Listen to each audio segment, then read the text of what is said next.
नाज़िम जामशोरो ज़िले में मुसलसल बरसातन सबब चईन ई तालुकनि जे कुटड़ी मंझंदि सेवण थाणो बुला खान 600 जो लॻभॻि ॻोठ मुतासिर थी चुका आहिनि जॾहिं त हज़ारे ते तादाद में कचा पका घर ढही पट थी विया आहिनि। वधीक तफ़सील लाइ वीडियो लिंक कोटड़ी मां धरती टीवी न्यूज़ जो रिपोर्टर एजाज़ मुकिल असांखे ॿुधाए रहियो आहे। जी एजाज़, आगाह कजो, कहिड़ा तफ़सील आहिनि?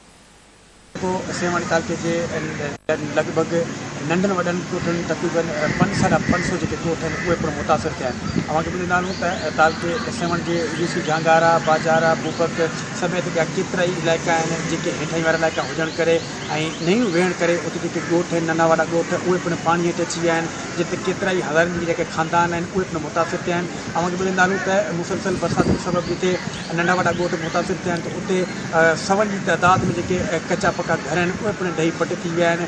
केतिरा ई माण्हू जेके उहे पिणु ज़ख़्मी थिया आहिनि। उन खां अलावा खे ॿुधाईंदायूं त तालुके सेवण में मुसलसल बरसातियुनि खां पोइ जेके नैन जो पाणी ॻोठनि में वञी काई पियो जंहिं करे काफ़ी ॻोठ मुतासिर थिया त उते जेके अव्हांखे ॿुधाईंदायूं त जामशोरो ज़िले तालुको थाणो बुला खान जेको ॾूरारो इलाइक़ो आहे जाबरू इलाइक़ो आहे उहो बि तमामु घणो मुतासिर आहे। उते बि काफ़ी अहिड़ा ॻोठ आहिनि जेके तमामु घणा मुतासिर थिया आहिनि।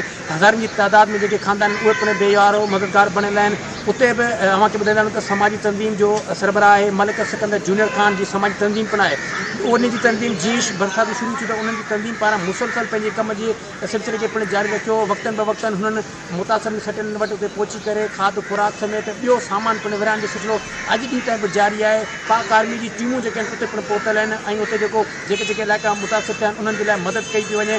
हिन वक़्तु बि थाणे बुला खान जा जेके केतिरा इलाइक़ा आहिनि उते पिणु पाणी आहे ऐं उते बि जेके इमदादी सरगर्मियूं आहिनि उहे पिणु शुरू थियूं आहिनि। थाणे बुला खान में बि मुख़्तलिफ़ जेके बीमारियूं उन्हनि पिणु जनम वरितो आहे पर सिहत खाते जी जेकी ॻाल्हि कयूं त सिहत खाते जे तालुके जे ॿिन्ही तालुकनि में जीअं थाणे बुला खान में सिहत खाते जी को बि असांखे अहिड़ो को मुख्य किरदारु नज़र न पियो अचे या उनजी बहितरी जो को कमु न पियो अचे छाकाणि त किथे बि असांखे सिहत खाते जी टीमूं या उन खां अलावा कैंपूं असांजे ज़िले जामशोरो में किथे बि नज़र न पियो अचनि। बाक़ी जेके मुख़्तलिफ़ लाॻापियल इंतिज़ामिया जा खाता आहिनि उहे पिणु पंहिंजे वसार कोशिशि कनि पिया त उते पहुची करे मुख़्तलिफ़ जेके मुतासिर आहिनि उन्हनि जी मदद कई वञे।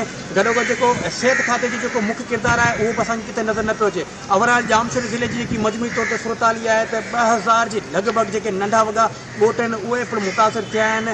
लखे जेके ख़ानदान आहिनि उहे पिणु मुतासिर थियल आहिनि पर ज़िले जो को बि मुख्य किरदारु नज़र न पियो अचे। जी।